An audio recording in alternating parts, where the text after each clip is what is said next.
All right, we are going to consider another interesting question under Supermesh analysis, and we are going to be looking for the current in the circuit using Supermesh analysis. All right, so if you look at the above circuit, we're going to observe that we are having a current source of 4 ampere between this mesh and this mesh. So that current source is going to prevent us from writing the KVL equation between of this mesh and this mesh. Hence, we are going to remove the current source, and then we are going to combine this mesh and this mesh together, therefore forming a super mesh circuit. I hope you understand that. So before we do that, we are going to assign the mesh current first. All right,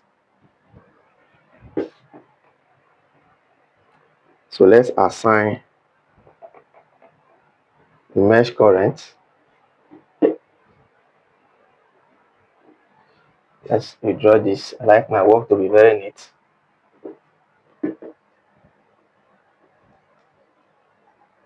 Oh, sorry.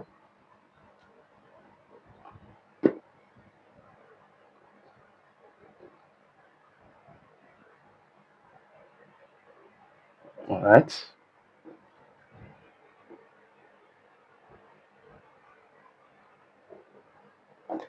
All right.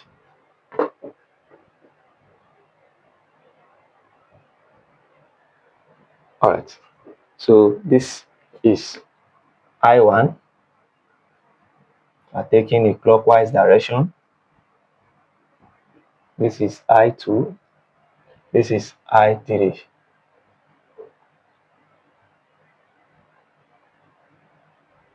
Okay. All right. So if we consider these 4 ohms and we consider this place to be node A, we consider this part to be node A, and we apply KCL to node A. So let's apply KCL to node A. All right. So you are going to observe that I1 will be entering this node, and then 4 ampere is going to enter this node, and I3 will be leaving this node. So we can therefore say I3 will be equals to 4 plus I1. So equation number 1. All right. So the next thing we are going to do is we are going to remove the current source. So if we remove the current source, it's going to affect this 1 ohms because there's no current that's going to flow through it. All right. So you can see that we have formed a super mesh now, combining mesh 1 and mesh 3 together. I hope you can see this clearly. So we are going to apply KCL to the super mesh. So apply KVL rather, not KCL. We use KVL to analyze our mesh analysis. So apply KVL to super mesh. All right. So if we apply KVL now, do we have a voltage source? Yes, we have a voltage source. So it's going to be 3 equals to, because we are moving from negative to positive.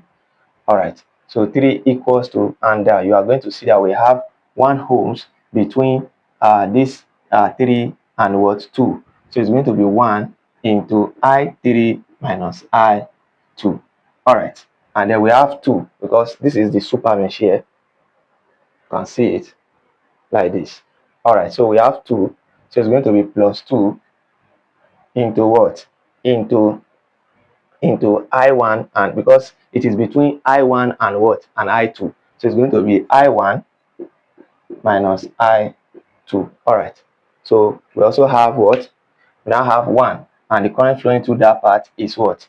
Is I1. So it's going to be just be plus I1. I hope you understand this clearly. All right. Now the next thing is just to open this bracket. All right. So let's open this bracket. If we open this bracket, we are going to have 1 times this is I3 minus I2 plus 2I1 minus 2I2 then plus what? Plus I1.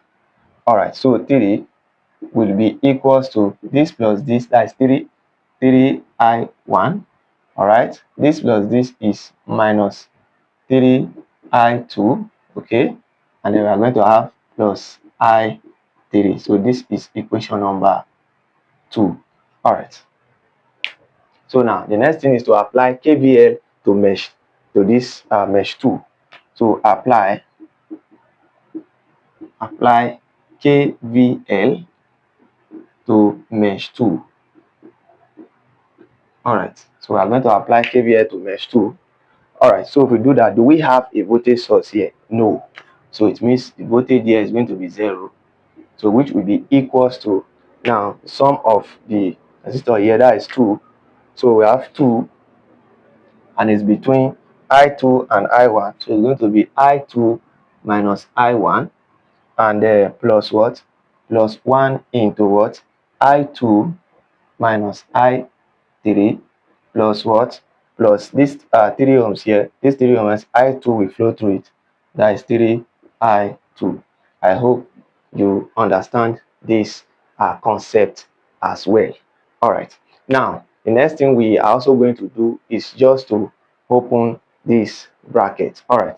So 0 will be equals to 2I2 minus 2I1 plus I2 minus I3 plus 3I2. All right.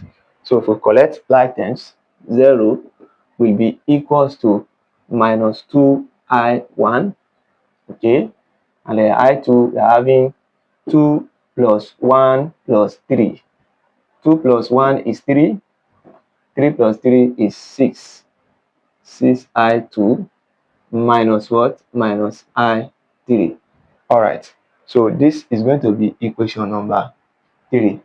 All right. So we are going to put equation 1 into equation 2 and into what? Equation 3. So put equation 1 into 2 and equation 3. All right. So if we do that, what are we going to have? So equation 1 is 3 equals to what? 3I1 minus 3I2 plus what? I3. I3 is 4 plus I1. All right. So 3 will be equals to, this plus this is 4. Then minus what? Minus 3I2. And if we move 4 to this side, it's going to be 3 minus 4, which is minus 1. Okay. I think that is everything that we are going to have. So we can call this one equation number 4. I hope you understand this. So if we move 3 here, it's going to become negative. 3 minus 4 is minus 1. This plus this is 4. Then minus 3I2. All right. So we are going to put 1 into equation 3. So equation 3 is 0 equals to what? Minus 2I1. Then plus what? Plus 6I2. Then minus I3. That is minus into what? 4 plus I1. All right, so 0 will be equals to minus 2I1 plus 6I2, then minus 4 minus I1. All right, so I'm going to have 0 to be equals to this minus this. That is going to give us minus 3I1, then plus 6I2, then minus 4. So if we move 4 to that side, it's going to be 4 equals to minus 3I1 plus 6I2, equation number 5. All right. So we are going to solve equation 5 and equation 4 simultaneously. All right. So let's do that. I'm going to have minus 1 equals to what? 4I1 minus 3I2, equation number 4. And then 4 equals to what? Minus 3I1 plus 6I2, equation number 5. So we are going to be using elimination method. So if we use elimination method, so let's multiply this by 4 and let's multiply this by 3. All right, so 3 times minus 1 is minus 3 equals to 12i1, then minus 9i2. 4 times 4 is 16, then 4 times this is minus 12i1, and 4 times 6 is 24i2. All right, so by the time we add minus 3 plus 16, that's going to give us 13, right? So we're going to have 13. We're going to have 13 equals to, if we add this and this, that's going to give us 7, right? So that's going to give us 7, minus 9 plus 2, that should be minus 7. So I'm going to have minus 7i2. So divide both sides by minus 7 will be equals to minus 1.857 ampere. All right, so that's the value of our I2. So we can therefore find our I3. So okay, we have not got the value of I1. Okay, but since we know the value of our I2, we can use this equation here to find the value of our what? I1, right? All right, so let's plane this part.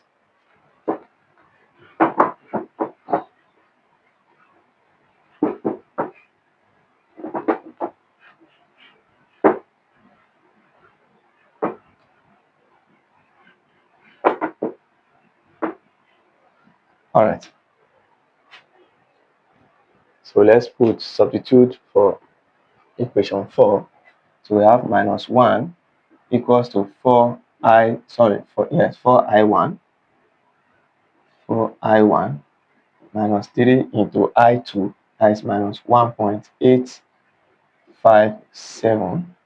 Okay, so minus 1 will be equals to 4i1 plus, if we multiply this multiplied by this is plus 3 into 1.857. So if we move this here, it's going to become minus 1 minus 3 into 1.857 equals to 4i1. All right, and if you press this directly in your calculator, you are going to have this to be minus 6.571 minus 6.571 equals to what? 4i1. So if we divide both sides by 4, so I1 will be equals to what? Will be equals to 1.64 ampere. That is minus 1.64 ampere, right? So, and for us to get the value of our I3 will be equals to what? 4 minus 1.64, which is going to give us what? 3.64. All right, so that is what we are going to have. Ampere.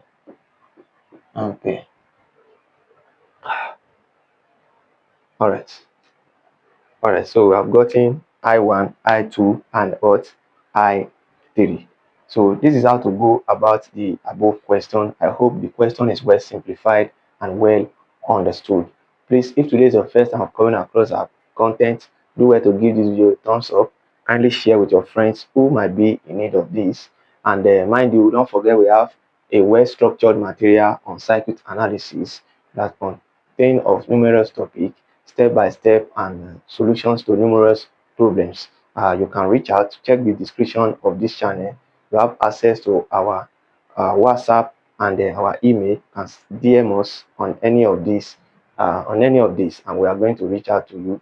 And stay tuned for more important questions. And if by peradventure you are having any challenges with your assignment, you can send it to us. We are open to help you to solve your assignment, and we are also open for private tutoring section with you. Thank you. Stay tuned for more.